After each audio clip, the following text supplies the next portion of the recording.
Súčasná fínska komédia Mika Milieha Panikár je príbeh troch kamarátov. Rozoberá častú tému mužského sveta a vzťahy so ženami z humorného pohľadu.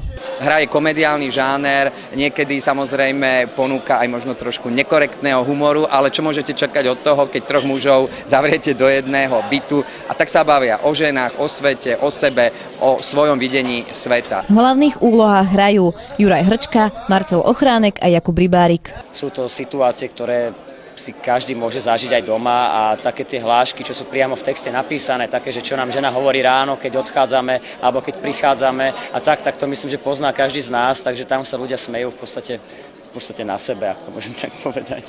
Leo, Max a Joni sú sebaironickí, zábavní a dokonca si pritom aj spievajú. Známe hity s novými textami, ktoré poodhaľujú ich tajné túžby a sny.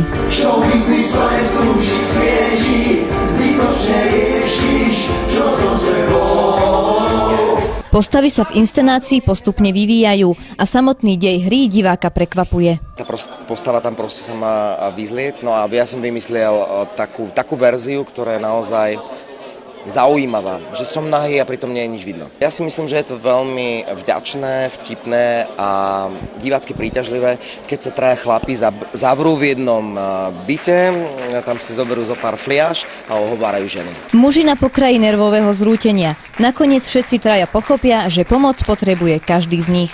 Soňa Kušnírová, televízia Nitrička.